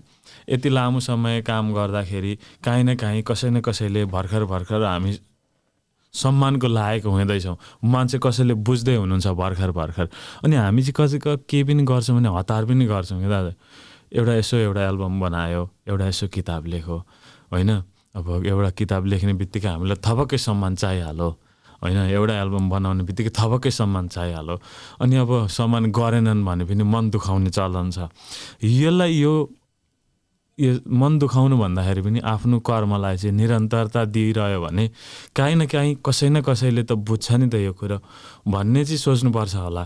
किनभने हतारिएर पनि मान्छे फ्रस्ट्रेसनमा जानुभन्दा यसलाई सरल हिसाबमा गइरह्यो आफ्नो सिर्जना गर्नु छ भने सिर्जना गरिरह्यो, आफूले लेख्ने कामहरू गरिरह्यो, सुन्ने काम गरिरह्यो, पढ्ने काम गरिरह्यो भने भोलि पछाडि केही न केही कुनै न कुनै दिन आफूले गरेका लेखेका कुराहरूबाट कोही न कोही त अब इन्सपायर त पक्कै पनि हुन्छन्। हाम्रो जेनेरेसन हामीले यो पास गर्दै जानु सकिन्छ, अनि हतारिनु पनि हुँदैन कि जस्तो पनि मलाई पनि लाग्न चाहिँ एकदम सही कुरा भाइ। यसमा आफ्नो कुरा गर्दा चाहिँ एक त मैले आत्मसन्तुष्टिको लागि लेखेको होइन, बाजा कहिलेकाहीँ तबला बजाउन दा पनि आनन्द, आफूलाई आफ्नो अमलाले जुन आफूले ना बजाउँछु ता बजाउँछु दिन बजाउँछु, त्यो एउटा आफ्नो आफूलाई त्यो सुरको त्यो एउटा बिटको त्यो एउटा जुन त्यसको आफ्नै शैली छ, त्यो कायदाको त्यो टुक्राको जुन म आनन्द लिन्छु आफूले, त्यो आफ्नो लागि हो नि त। त्यो भन्दैमा अब म चाहिँ त्यो भन्छु भाइ, अब यसलाई कसरी पनि जोडौँ भने कर्म गर्दै जाने हो। मैले जुन दिन अघि कुरा गर्दा जुन 6-7 पढ्दादेखि कुरो सुरु गरेँ, मैले कहीँ पुग्छु भनेर लेखेको पनि होइन होइन, मलाई यति सम्मान गरून् कसैले भनेर लेखेको पनि होइन। अभियसली म स्पिकिङ होइन ट्रुथ आफ्नो कर्म गर्दै जाने हो, म लेख्दै जान्छु। लेख्दै जाने क्रममा अब भाइले भने चाहिँ 20-25 वर्ष सायद बढी पनि भएछ सुरुवात गरेको त होइन। त्यो हुँदाखेरि भनेको समयले आफै तपाईँलाई परिपक्व गराउँदै जान्छ। तपाईँ 20 वटा लेख्नुहोस्, 100 वटा लेख्नुहोस्, 200 वटा, 300 वटा लेख्नुहोस्। 300 वटामा कम्तीमा 100 वटा 50 वटा गीत त सुन्न लायक हुन्छ नि उदाहरणको लागि। अनि तपाईँ कतिको गहिरो हुनुहुन्छ, आफूमा कतिको गहिरोपन छ, म कति अब ओजनिलो छु, अथवा म कति ज्ञानले भरिएको छु, अथवा ममा कति एउटा अध्यात्म, तपाईँको सिर्जनामा अध्यात्मको ठुलो खेल लाग्छ मलाई चाहिँ। अध्यात्मको ज्ञान हुनैपर्छ अनि मात्रै के अरे नभइकन गीत लेख्न सकिन्छ जस्तो मलाई लाग्दैन, किनकि त्यसले तपाईँलाई गहिरो बनाउँछ जस्तो लाग्छ मेरो आफ्नो अनुभव। जति गहिरो भयो त्यति गहिरो कुरा आउलान् होइन, त्यति गहिरोबाट जीवनलाई बुझ्नै प्रयास गरिएला, अथवा जीवनका पाटाहरू समाजका कुराहरूलाई देखिएका कुराहरूलाई वर्णन गर्न सकिएला भन्ने लाग्छ। सो त्यो भएर कहिले सम्मान खोजेको पनि छैन। गर्नुभयो कसैले चाहिँ कहीँबाट देखेर भने उहाँहरूलाई धन्यवाद होइन। म लेख्ने क्रम मेरो अनुभव चाहिँ कस्तो रह्यो दाजु सम्मान पाइरहँदाखेरि? एउटा यति लामो समय यत्रो लामो लिगेसी क्रिएट गर्नुभएको छ तपाईँले त गीत सङ्गीतमा, एउटा भुटनिस कम्युनिटीमा यति लामो समय निरन्तरता दिने सर्जकहरू एकदम बिरलै पाइन्छन्।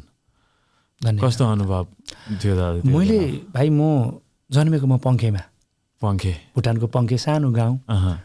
अभियसली भन्नुपर्छ मैले छक्क म स्टेजमा थिएँ, मेरो जुन परमानन्द दाई त्यहीँ उताडि हुनुहुन्थ्यो, उहाँहरू त्यो परिषदमा काम गर्नुहुँदो रहेछ, उहाँ पनि हुनुहुन्थ्यो, भावुक भइरहनु भएको थियो, मैले उहाँलाई पनि हेरेँ म स्टेजबाट। अनि एउटा पङ्खेमा जन्मेको मान्छेको सिर्जना तपाईँको खरसाङ रेडियोमा बज्छ होइन, तपाईँको आसाममा गीतहरू रेकर्ड हुन्छन्, दार्जिलिङ कालिम्पोङमा गीतहरू रेकर्ड हुन्छन्, काठमाडौँमा रेकर्ड हुन्छन्। एउटा लेख्ने मान्छे हो नि त, चर्चा देखिँदैन बाहिर, तर भित्रभित्र त्यो उहाँहरूले खोजेर मलाई फेसबुकमा जोडिएर मलाई त्यहाँ गीत मागेर गीतहरू उहाँले त्यसरी रेकर्ड गर्नुहुन्छ।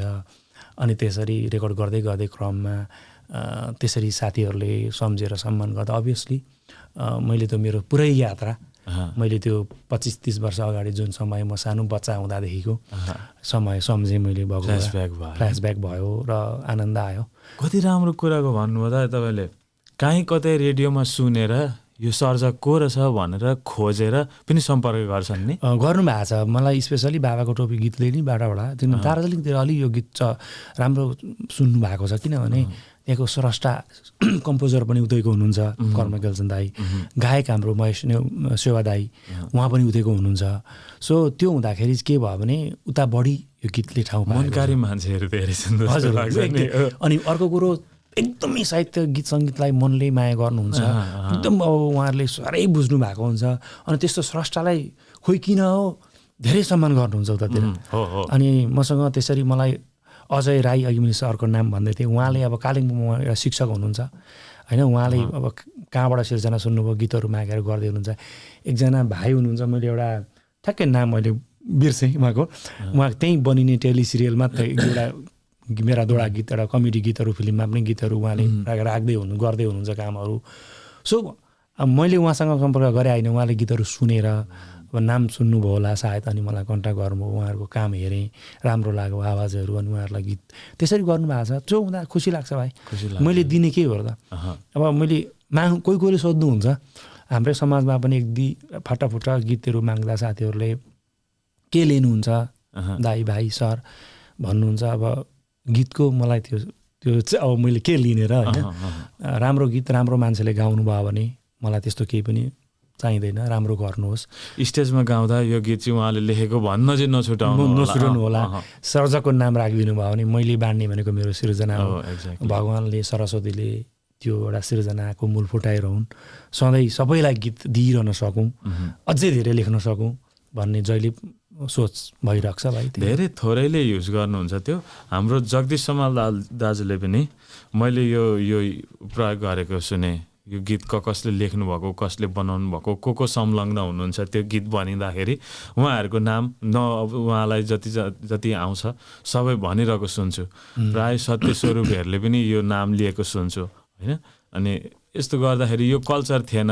हाम्रो दिनेश अधिकारीले पनि सुरु गर्नुभएको होला सायद नेपालमा, नाम भन्नुपर्छ, राइटरहरूको नाम भन्नुपर्छ। आदरणीय सर हुनुहुन्छ एकदम हो नि, उहाँहरूले भने जस्तो लाग्छ। अनि यो कहीँ न कहीँ कतै हामी भर्खर स्टेजमा जाँदाखेरि कतिजना यङ भाइ बहिनीहरू, यङ आर्टिस्टहरूलाई अथवा यङ नभए पनि पहिलोचोटि स्टेजमा जाँदाखेरि त्यो स्टेज फियरहरू हुनु स्वाभाविकै हो।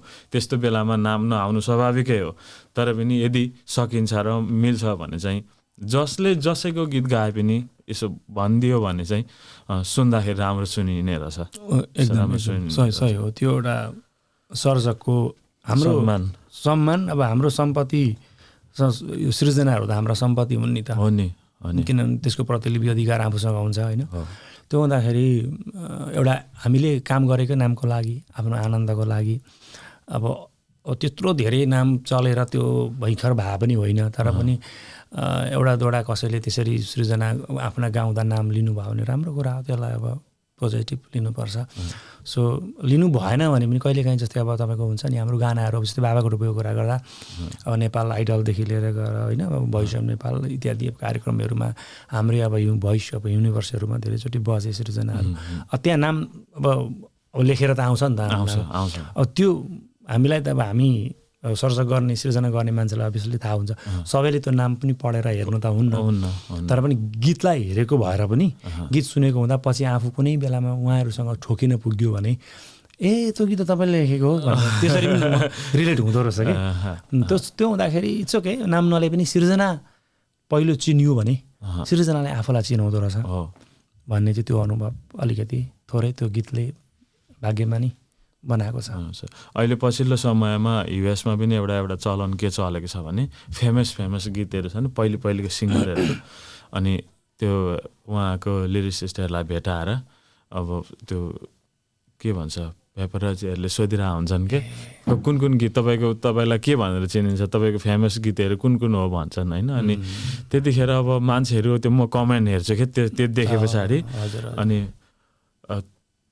त्यसरी पनि मान्छेलाई अहिले चिनिन्छ कि त्यतिखेर फेमस भएका गीतहरू कसले लेखेको केही अन्धो कसैलाई थाहा छैन। तर अहिले आउँदाखेरि अब प्राय कमेन्टमा अब यो गीत त उसले लेखेको रहेछ, उहाँले गर्दाखेरि उहाँको लाइफ बनो हुन्छ नि। अब जस्तै अब तपाईँले लेखेकोले गर्दाखेरि कसैको गाना लोकप्रिय भयो भने त त्यो त उहाँको लाइफ बनो नि तपाईँको सृजनाले गर्दाखेरि होइन। अनि त्यसरी मान्छेले कमेन्ट गरेको पाएँ कि मैले त्यसमा। सही कुरा हो। जस्तै हाम्रो अहिले भनेको प्रसङ्गमा महेश दाई अस्ति आउनुभयो, भेट पनि भयो, प्रत्यक्ष भेट पनि हुन पाएँ दाजुसँग। महेश शिवा दाजु आउनु भएको थियो युवास जर्नीमा, यहाँ भेट भयो एकछिन 1-2 घन्टा भलाकुसारी गरियो। दाजुले आफै प्रत्यक्ष पनि भन्नुभयो कि दाजुको भक्कानु पहिलो एल्बमबाट कसको माया कसको मोह हामीले हुँदा एकदमै पहिले सुनेको गीत, एकदमै मिठो गीत, उहाँको एकदम राम्रो गायक पनि हुनुहुन्छ। अनि उहाँले भन्नुभयो भाइको गीत जुन हामीले बाबाको टोपी गाउनुभयो दाइले, भाइको गीत चाहिँ मलाई फेरि जन्मायो भन्नुहुन्छ क्या, उहाँको शब्द हो। भनेपछि उहाँहरूको लागि त्यस्तो बन्न पाउँदा म त अभियसली खुसी लागिहाल्छ नि। दादा भाइ त यस्तै के सोचेको कता उल्टो गफ गर्छ जस्तो लागिसक्यो होला तपाईँलाई लाग्न चाहिँ। ठिकै छ। यसो एउटा केही सृजना छ। मैले पछिल्लो समय तपाईँको युट्युब चेक गर्दै जाँदाखेरि त्यहाँ छानु कविता मिठो लागेको थियो। यदि तपाईँलाई केही सम्झना छ, कहीँ कतै लेख्नु भएको छ भने प्लिज त। सम्झना मेरो फेरि नराम्रो बानी चाहिँ मेरा सृजनामा नहेरी भन्न जान्दिनँ म, सबै प्रायः त्यो याद गर्ने बानी छैन। हजुर, छानु कविता मैले एकचोटि यो वाचन हाम्रो त्यो मैले के को लागि लेखेँ भन्दा यो प्रसङ्गमा मैले उठाएको है प्लिज। के अरे म थोरै त्यसको लामो छ कविता, हजुर, सबै वाचन आज गर्दिनँ। यो कविता हाम्रो आउँदो कार्यक्रम जुन त्यो अघि हामीले बुलाकी 2को त्यसको विमोचनमा पनि हामी यो कविता हामी लाइभ म्युजिक सहित कविता कन्सर्ट जस्तो गरेर म त्यहाँ वाचन गर्दैछु। भनेपछि यो कविता फुल सुन्नका लागि चाहिँ अप्रिल 25 तारिक 40 के पो थियो 40 वेस्ट पाइन स्ट्रिटमा पालमारामा भेट्यो भने यो कविता म्युजिकसँग सुन्न पाइन्छ। हजुर त्यो हाम्रो कर्मगेलचन दाइ आउँदाखेरि जहाँ हामीले कार्यक्रम गरेका छौँ त्यही हल हो। त्यही हलमा भेला भएर सबैजनालाई यतिखेर फेरि मैले यो पनि निम्तो पनि गरेँ, जसले हामीलाई हेर्दै हुनुहुन्छ सुन्दै हुनुहुन्छ त्यहाँ आएर कार्यक्रमलाई शोभा बढाइदिनु होला। 3 बजीदेखि बेलुका 6 बजीसम्मको कार्यक्रम छ। अघि हामीले कार्यक्रमको विस्तृतमा पनि कुरा गरेका छौँ के हुन्छ। यो कविता पनि म त्यहाँ वाचन गर्नेछु। सो के त यो कविताको छोटो अंश वाचन गर्नु? हजुर प्लिज। यो कविता जन्मेको कारण चाहिँ थोरै मैले त्यो पनि कुरा गर्नु मन पर्यो। हामी होमगाईमा एउटा गोडधुप गर्ने चलन छ। गोडधुप थियो भनौँ न, बाबाहरूले पहिला गर्नुहुन्थ्यो। माइधारमा पनि हामीले देखेका सुनेका थियौँ। भुटानमा म सानो थिएँ, सानो हुँदा बाबाले कुकुर बन्न लाउनुहुन्थ्यो, खिर पकाएर खिर खाना आउनु पर्थ्यो के थियो अलिअलि मलाई याद छ। त्यो सानो थियो हामीले गर्थ्यौँ। त्यहाँदेखि गोडधुप चलन आएको। क्याम्पमा आएर पनि त्यति साह्रो गर्ने थिएन किन हामीले गाई पालेका थियौँ। यहाँ पनि गाई त पालेका छैन, किन गरियो भन्ने क्रममा चाहिँ म जोड्छु त्यो पनि। धेरै त्यसमा नजाउँ, तर त्यो कार्यक्रम गर्ने ओहाइमा कार्यक्रम थियो। अनि हाम्रो होमगाई बन्धुहरू भनेको चाहिँ हाम्रो सबै चिनेको आफन्त, मेरा बाबालाई चिन्ने मान्छेहरू हुनुहुन्थ्यो। मेरा बाबा हुनुहुन्न आजभन्दा 2007 सालतिर बित्नुभयो। अनि बाबाकै हामीले बाबाको टोपी गीत पनि बाबाकै सम्झनामा अब बाबामै रिलेटेड गीत छ होइन।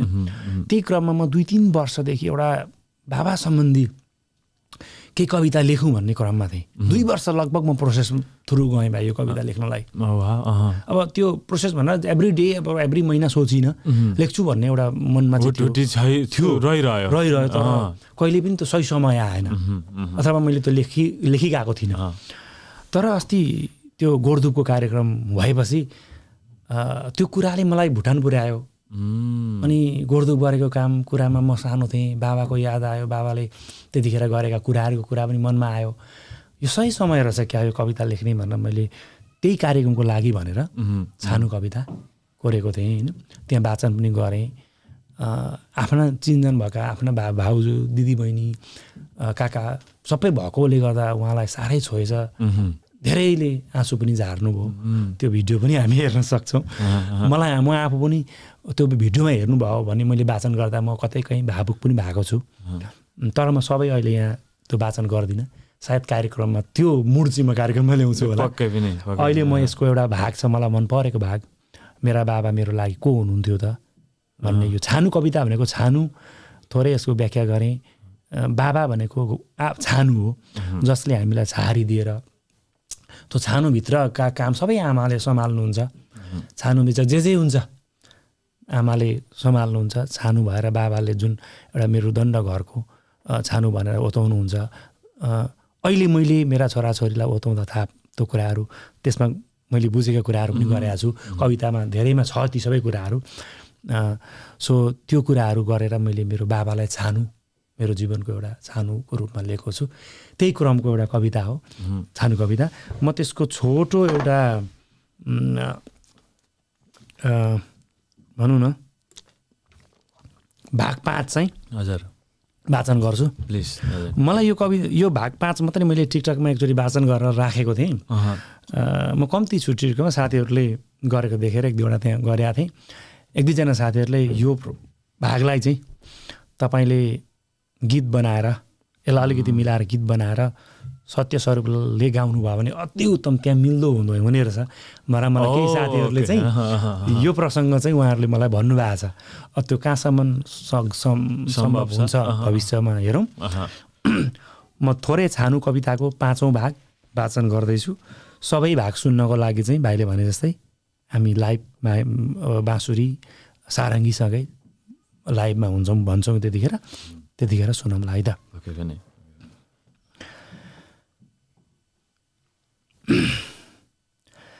घाम झैँ तिमी पनि एक दिन अस्तायौ, घाम झैँ बाबा तिमी पनि एक दिन अस्तायौ। तिमी नि सानो थियो होला म जस्तै भयो होला, तिमी नि सानो थियो होला म जस्तै तन्नेरी भयो होला।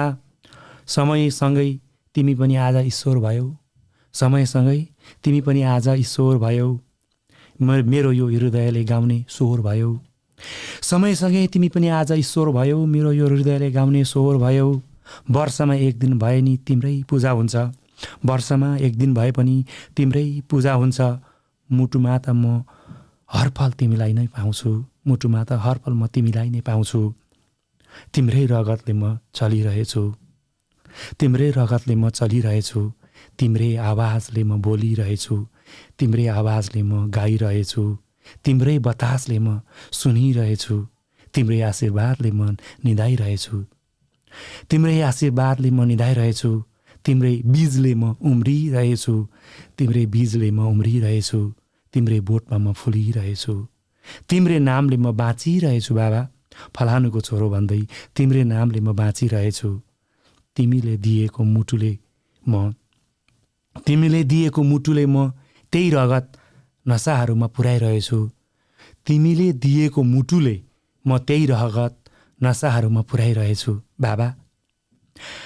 आज मात्र होइन यो श्वास नै तिम्रै भएकोले बाबा, आज मात्रै होइन यो श्वास तिम्रै नै भएकोले म लगायत मेरा पुस्तौँ पुस्तासम्म तिमी बाँचिरहनेछौ, म लगायत मेरा पुस्तौँ पुस्तासम्म पनि तिमी बाँचिरहनेछौ, हाम्रो रगतको देउता भएर। तर पनि बाबा मैले एक धरो कमिज, दौरा, ढाका टोपी, 5 रुपियाँको मिश्रीको डल्लो, 1 गिलास मिठो होस् या खल्लो चिया, 2 रुपियाँको नरिवल अनि सुकिलो सुरुवाल, 1 मुठी खुसी किनेर पनि दिन सकिनँ तिमीलाई बाबा, किनेर पनि दिन सकिनँ। धन्यवाद। वाह वाह। जीवनको एउटा उमेर पार गरिसके पछाडि नि दादा अलिक बाबाहरूले गरेको जस्तै आफू पनि बाबु भए पछाडि भनौँ न एक खाले र 25 वर्ष काटे पछाडि बाबुहरूले गरेको दुःख, बाबुहरूले त्यो गरेको लगानी, बाबुहरूको त्यो मेहनत चाहिँ झलझली आउँदो रहेछ नि प्राय। सबैलाई नहोला, सबैसँग त्यो रिलेसनसिप पनि नहोला, सबैलाई कसैले अब त्यो अवस्था पनि देखिन्छ संसारमा अहिले।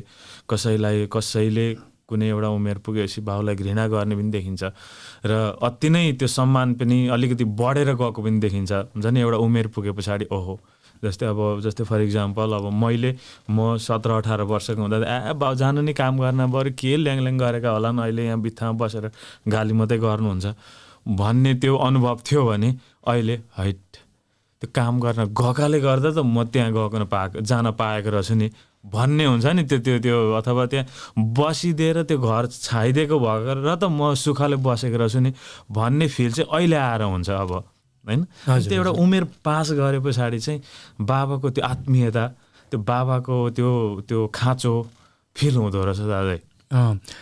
अनि यो कवितामा मैले भने नि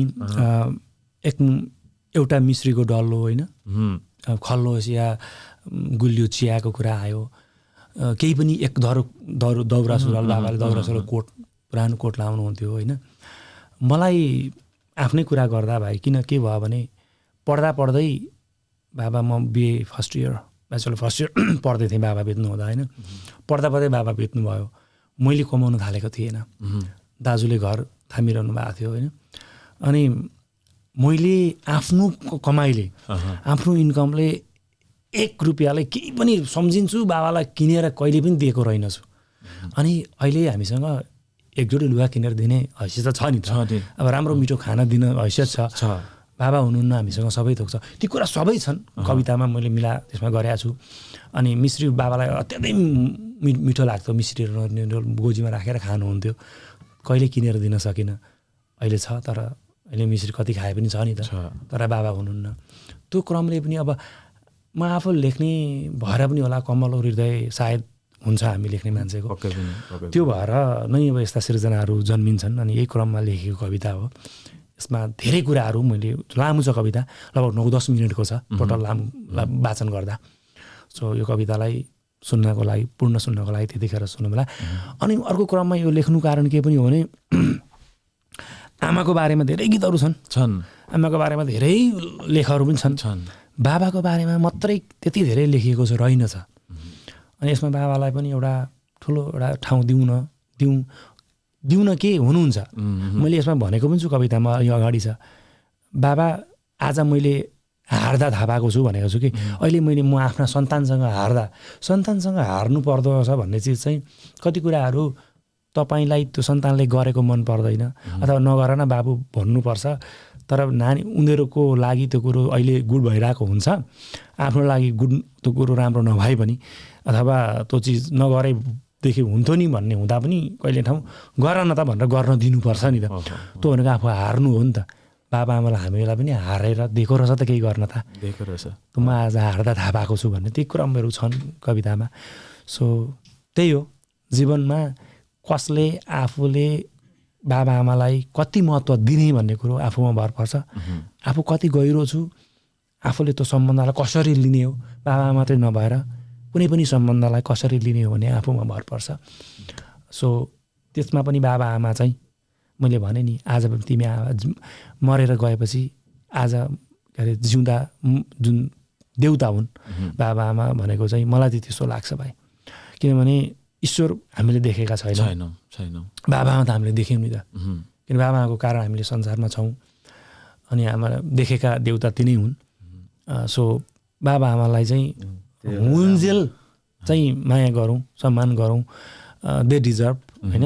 हामीसँग केही पनि धेरै चाहनुहुन्न नि त उहाँहरूले, अलिकति केही बातचित, केही माया होइन, त्यही त हो सम्मान।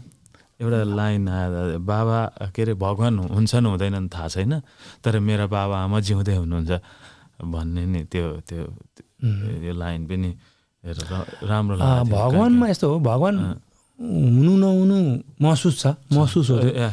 अब आफ्नो हिसाबले बुझिन्छ, त्यो आध्यात्मिक क्षेत्र आफ्नो पाटो आफ्नै छ होइन। मैले बुझेको मेरो भगवान्, मैले बुझेको अध्यात्म अर्कै हुनसक्छ, सबैसँग मिल्दैन। मेरा भजनहरूमा ती कुराहरू छन्, धेरै थोर मैले वर्णन गरेको छु होइन कतिले मेरो लेखनमा। तर बाबा भनेको देखेको छ नि त, हामीले देखिन्छ। सो मलाई चाहिँ त्यही भएर पूजा बाबा आमाको पनि हुन्छ, भगवान्को पनि हुन्छ। अब भगवान्लाई मैले गर्ने पूजा अरूसँग नमिल्न सक्छ, म बेग्लै किसिमले गर्छु होला सायद होइन। त्यसको छुट्टै कुनै दिन गफ गरौँला, प्रसङ्ग आउला होइन। अब त्यो आध्यात्मिक कार्यक्रमहरू केही गरिएछ भने होइन। तर पनि एकदमै मलाई चाहिँ त्यस्तो लाग्छ, सम्मान पाउनुपर्छ बाबा आमाले, जस्तो पाउनुपर्छ। दादा हामी नि निकै लामो समय गयो गफ गर्दै, विशेष भाइले जहिले छुटाउने कुरा चाहिँ के रह्यो आज, के यसो यो चाहिँ सोधिदिएको भए हुन्थ्यो भाइले भन्ने? होइन भाइ, हामीले गीत सङ्गीतका कुराहरू पनि गरियो होइन। अब हामीले विशेष गरी भजनको कुरा गरेनौँ। भजन पनि तपाईँको अब अघि सुरुमा हामीले प्रोग्राम सुरु हुने बित्तिकै चाहिँ कुरा गरेछौँ, भजनहरू त्यहाँ छन् भन्ने कुरो भयो। तर अब तपाईँका भजनहरू पनि यति धेरै मिठा भजनहरू छन्। त्यो अघि भने जस्तै हामीले त्यो लाइक गर्ने, सेयर गर्ने बानी नभएर चाहिँ धेरै दर्शक श्रोताकामा नपुगेका हुन्। तर एकचोटि पुगेर एकचोटि सुनेर मनन गर्ने हुन् भने ती भजनहरू प्राय धेरैजनाले प्रत्येक मर्निङ बिहान चाहिँ टिभीमा बजाउनुहुन्छ अथवा सुन्नुहुन्छ अथवा गाडीमा बजाएर सुन्दै हिँड्नुहुन्छ।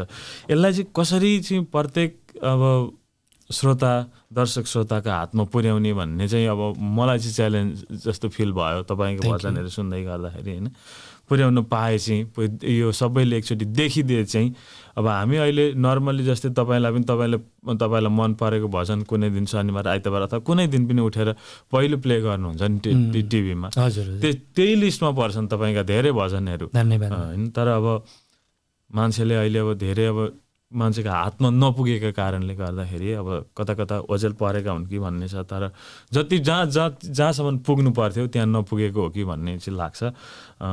एकचोटि फेरि पनि भजन चाहिँ धेरै राम्रा धेरै मिठा भजनहरू गोविन्द होमगाई युट्युब पेजमा छ, युट्युब च्यानलमा छ, तपाईँले त्यहाँनिर चेक गर्नुहोला, लाइक सेयर सब्सक्राइब गर्नुहोला। तपाईँको एउटा लाइकले तपाईँलाई फेरि त्यो भिडियो तपाईँकोमा आउन सजिलो हुन्छ, एल्गोरिदमले त्यसरी काम गर्छ होइन।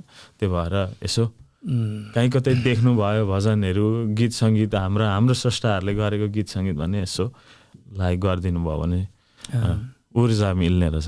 धन्यवाद भाइ त्यो भजनको लागि। त्यो त भजन दाजु कति छन्, अझै एल्बमहरू बनिँदैछन् कि आउँदैछन् कि कसरी आउँछ भजन चाहिँ कसरी फुर्छ दाजु?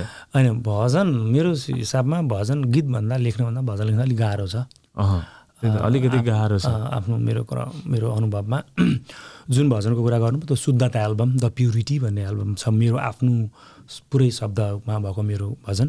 अनि त्यसमा मैले पनि केही सङ्गीतहरू कनिकुथी जे भगवान्ले दिनुभयो मैले त्यहाँ कहाँ आफैहरू बनाएको पनि होइन, जे आयो लेख्दा त्यही सङ्गीतहरू गरेर हाम्रै भाइहरू दाइहरूले गाउनु भएको छ होइन। छन् शुद्धता एल्बम भन्ने भजन छ।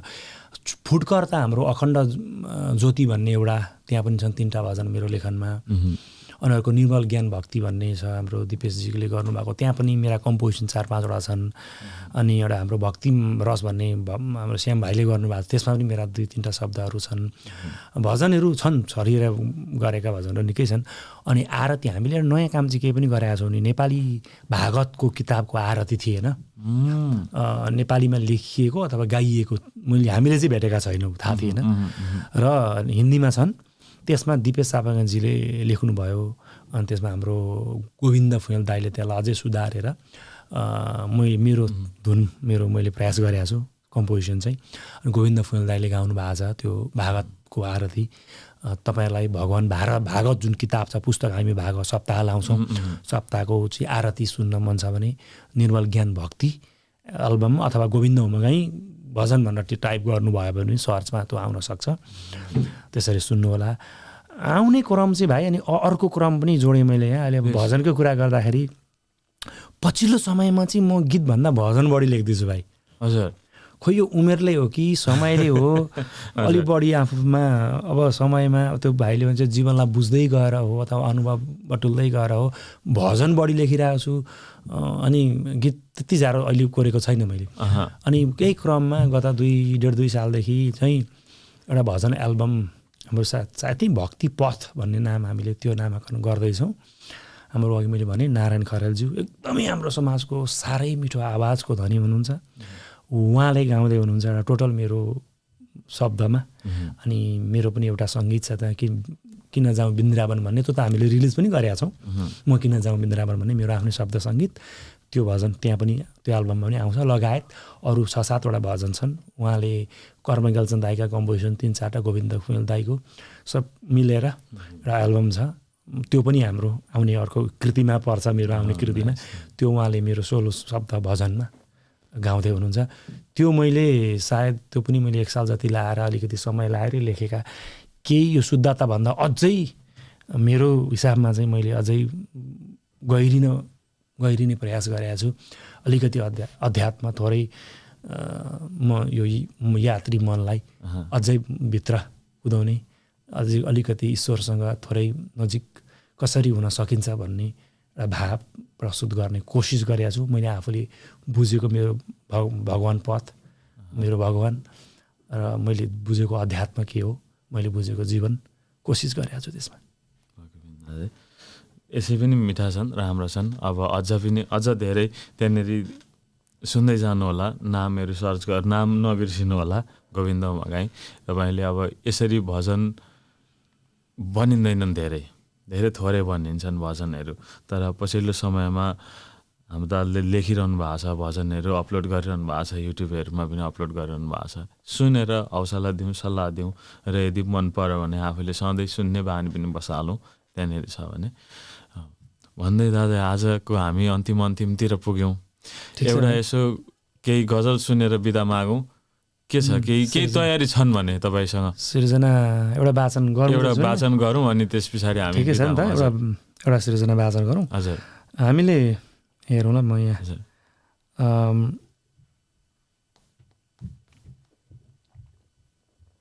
गजल कि गीत भनौँ त आज, यसो गरौँ न। हजुर हजुर, कति दुःखका गीतहरू गजलहरू मात्रै वाचन, कति सिरियस अब त्यो अघि कविता पनि एकदमै हामीले गहिरो गऱ्यौँ। गोविन्द होमगाईले गहिरा मात्रै अब एकदमै भावै मात्रै भएको अब सुगम सङ्गीत मात्रै भन्दा पनि अलिकति रमाइला गीतहरू पनि म कोर्छु। म चाहिँ मैले पप गीत पनि लेखेको छु होइन, ऱ्याप पनि लेखेको छु, लोक आधुनिक पप गीत पनिहरू पनि छन्। त्यही क्रममा एउटा गजल हो यो गजल चाहिँ, तर रमाइलो गजल छ। यो हाम्रो महेश शिव दाईले लानु भएको छ, उहाँले गाउँछु म भन्दै।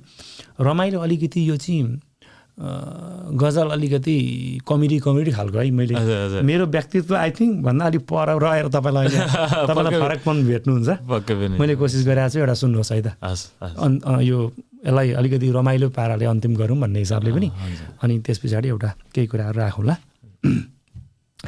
गजल। पिउँदा पिउँदै कसरी बित्यो रात मलाई थाहा छैन। पिउँदा पिउँदै कसरी बित्यो रात मलाई थाहा छैन, कसले उठायो समाएर हात मलाई थाहा छैन। पिउँदा पिउँदै कसरी बित्यो रात मलाई थाहा छैन, कसले उठायो समाएर हात मलाई थाहा छैन। तपाईँ इमेजिन गर्नुहोला त्यो पल। अब म अर्को शेरमा छु।